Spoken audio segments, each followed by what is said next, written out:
Chapter 4, Part 2 of Apologia Pro Vita Sua, by John Henry Cardinal Newman.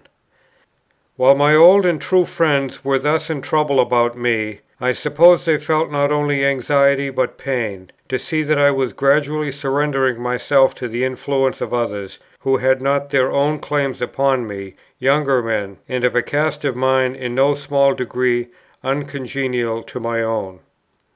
A new school of thought was rising, as is usual in doctrinal inquiries, and was sweeping the original party of the movement aside, and was taking its place. The most prominent person in it was a man of elegant genius, of classical mind, of rare talent in literary composition, Mr. Oakeley. He was not far from my own age. I had long known him, though of late years he had not been in residence at Oxford, and quite lately he has been taking several signal occasions of renewing that kindness which he ever showed towards me when we were both in the Anglican Church. His tone of mind was not unlike that which gave a character to the early movement.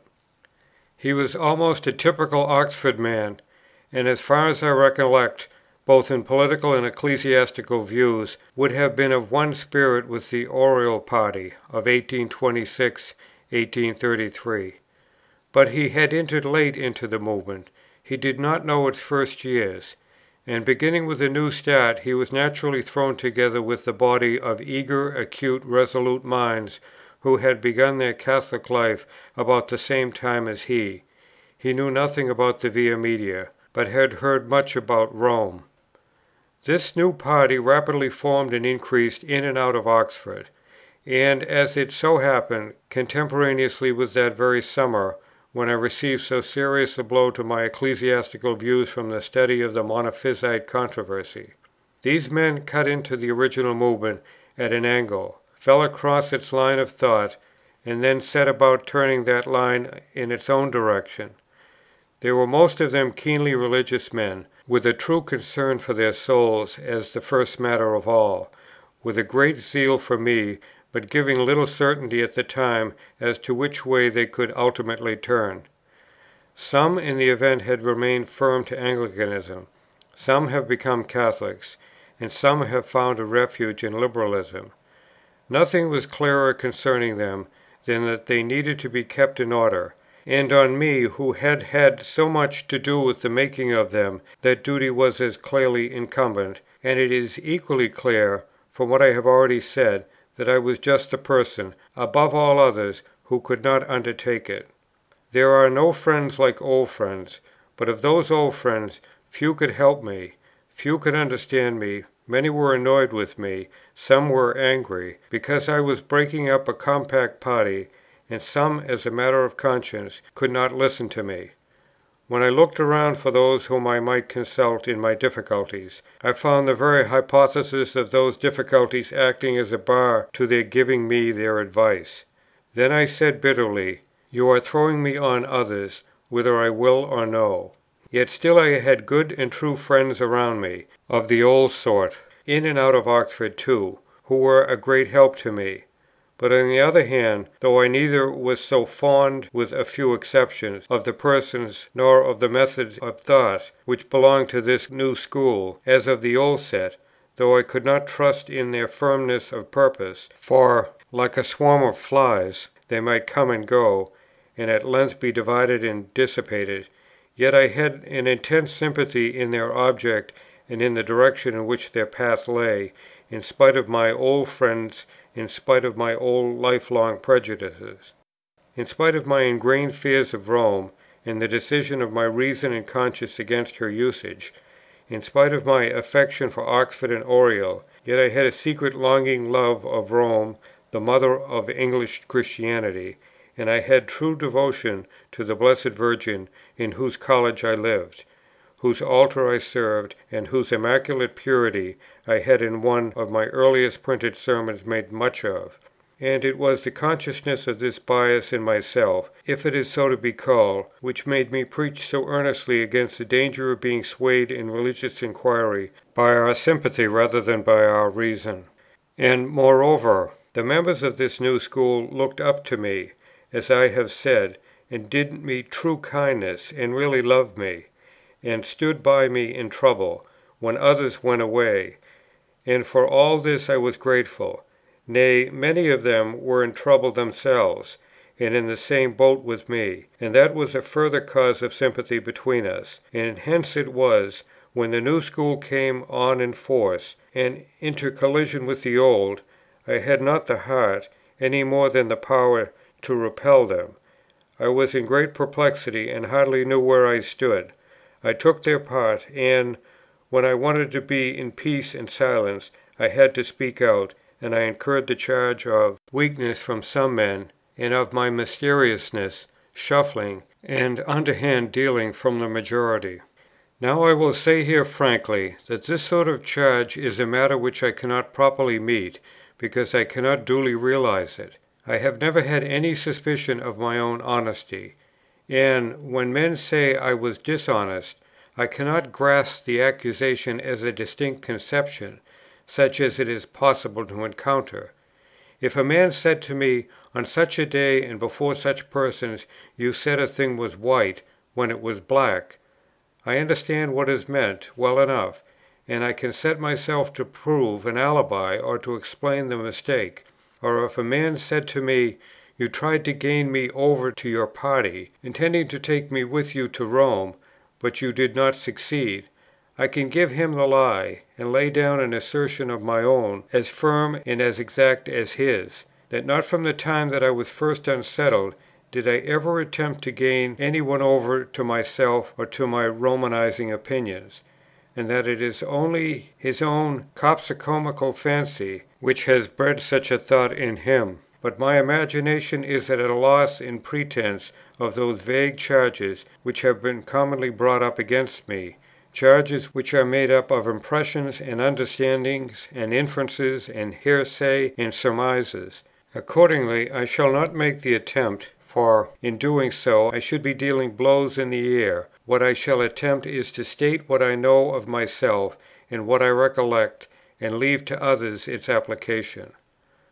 While I had confidence in the Via Media, and thought that nothing could overset it, I did not mind laying down large principles which I saw would go further than was commonly perceived. I consider that to make the Via Media concrete and substantive, it must be much more than it was in outline; that the Anglican Church must have a ceremonial, a ritual, and a fulness of doctrine and devotion, which it had not at present, if it were to compete with the Roman Church with any prospect of success. Such addition would not remove it from its proper basis, but would merely strengthen and beautify it. Such, for instance, would be confraternities, particular devotions, reverences for the Blessed Virgin, prayers for the dead, beautiful churches, munificent offerings to them and in them, monastic houses, and many other observances and institutions, which I used to say belonged to us as much as to Rome, though Rome had appropriated them and boasted of them, by reason of our having let them slip from us. The principle on which all this turned, I brought out in one of the letters I published on occasion of Tract 90. "The age is moving," I said, "towards something; and most unhappily the one religious communion among us, which has of late years been practically in possession of this something, is the Church of Rome. She alone, amid all the errors and evils of her practical system, has given free scope to the feelings of awe, mystery, tenderness, reverence, devotedness, and other feelings which may be especially called Catholic. The question then is, whether we shall give them up to the Roman Church, or claim them for ourselves. But if we do give them up, we must give up the men who cherish them.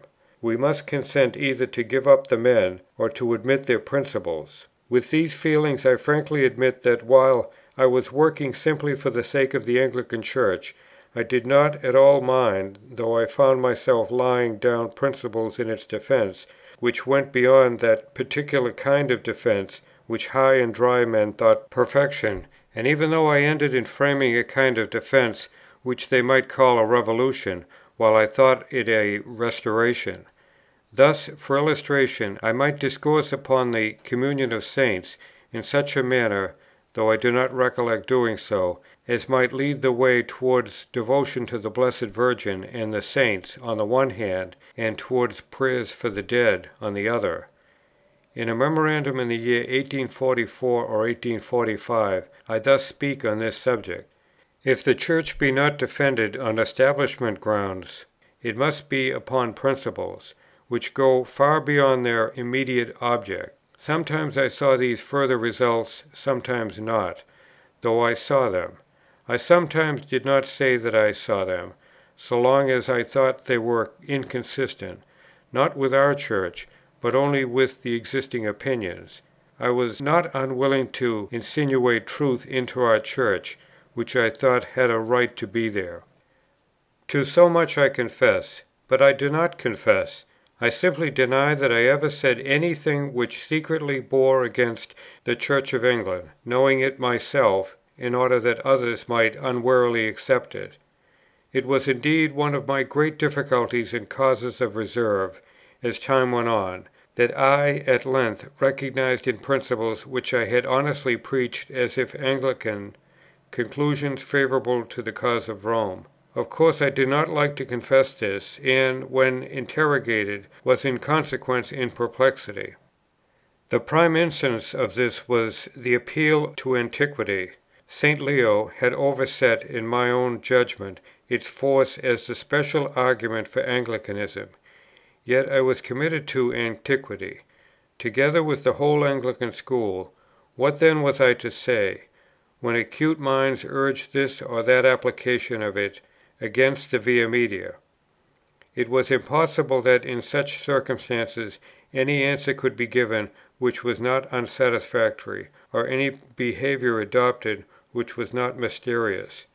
Again, sometimes in what I wrote I went just as far as I saw, and could as little say more, as I could see what is below the horizon, and therefore, when asked as to the consequence of what I had said, I had no answer to give. Again, sometimes when I was asked, whether certain conclusions did not follow from a certain principle, I might not be able to tell at the moment, especially if the matter were complicated, and for this reason, if for no other, because there is great difference between a conclusion in the abstract and a conclusion in the concrete, and because a conclusion may be modified in fact by a conclusion from some opposite principle. Or it might so happen that my head got simply confused by the very strength of the logic which was administered to me, and thus I gave my sanction to conclusions which really were not mine, and when the report of those conclusions came round to me through others, I had to unsay them. And then again, perhaps I did not like to see men scared or scandalized by unfeeling logical inferences, which would not have troubled them to the day of their death, had they not been forced to recognize them. And then I felt altogether the force of the maxim of St. Ambrose: Non in dialectica complicuit Deo salvum farce populum suum. I had a great dislike of paper logic. For myself, it was not logic that carried me on; as well might one say that the quicksilver in the barometer changes the weather. It is a concrete being that reasons. Pass a number of years, and I find my mind in a new place. How? The whole man moves; paper logic is but the record of it. All the logic in the world would not have made me move faster towards Rome than I did.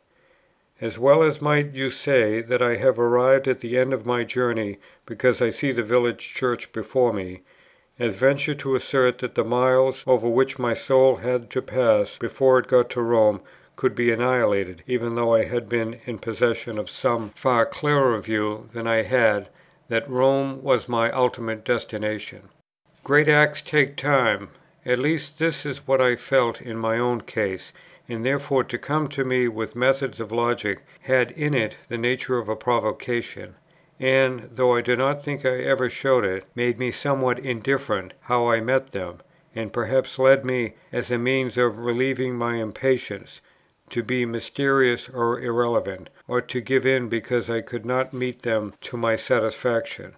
And a greater trouble still than these logical mazes was the introduction of logic into every subject whatever, so far, that is, as this was done. Before I was at Oriel, I recollect an acquaintance saying to me that the Oriel Common Room stank of logic. One is not at all pleased when poetry, or eloquence, or devotion is considered as if chiefly intended to feed syllogisms.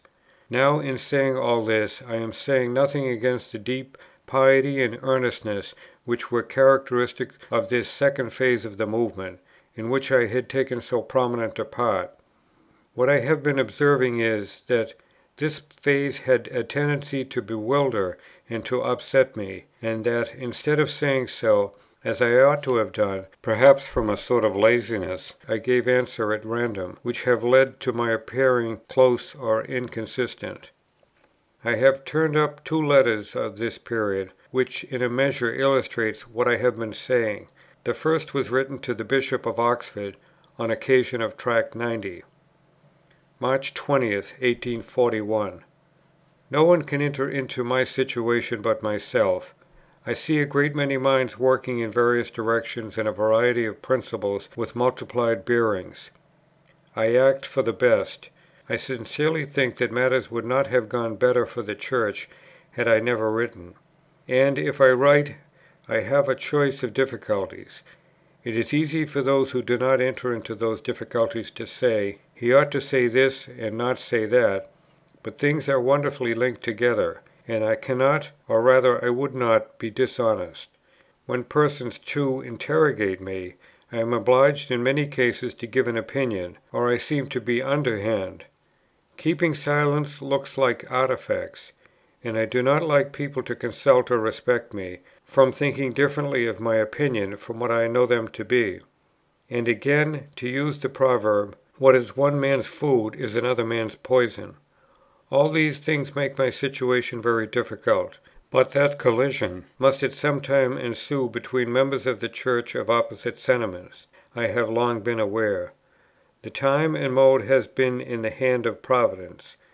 I do not mean to exclude my own great imperfections in bringing it about, yet I still feel obliged to think the Tract necessary. The second is taken from the notes of a letter which I sent to Dr. Pusey in the next year. October 16, 1842. As to my being entirely with Ward, I do not know the limits of my own opinions. If Ward says that this or that is a development from which I have said, I cannot say yes or no. It is plausible, it may be true. Of course, the fact that the Roman Church has so developed and maintained, adds great weight to the antecedent plausibility.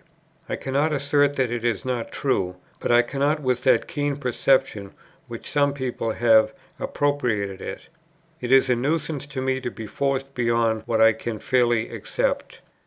There was another source of the perplexity with which at this time I was encompassed, and the reserve and mysteriousness of which that perplexity gained for me the credit. After Tract 90, the Protestant world would not let me alone. They pursued me in the public journals to Littlemore. Reports of all kinds were circulated about me. Imprimis, why did I go up to Littlemore at all? For no good purpose certainly. I dared not tell why. Why, to be sure? It was hard that I should be obliged to say to the editors of newspapers that I went up there to say my prayers. It was hard to have to tell the world in confidence that I had a certain doubt about the Anglican system, and could not at that moment resolve it, or say what could come of it.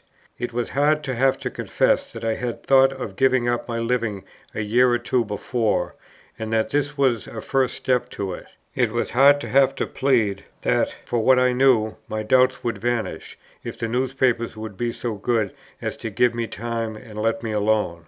Who would ever dream of making the world his confidant? Yet I was considered insidious, sly, dishonest, if I would not open my heart to the tender mercies of the world. But they persisted. What was I doing at Littlemore? Doing there? Have I not retreated from you? Have I not given up my position and my place? Am I alone of Englishmen not to have the privilege to go where I will, no questions asked? Am I alone to be followed about by jealous prying eyes, which take note whether I go in at a back door or at the front, and who the men are who happen to call on me in the afternoon? Cowards! If I advanced one step, you would run away. It is not you that I fear. Die me terrent et Jupiter hostis. It is because the Bishops still go on charging against me, though I have quite given up. It is that secret misgiving of heart which tells me that they do well, for I have neither lot nor part with them. This it is which weighs me down.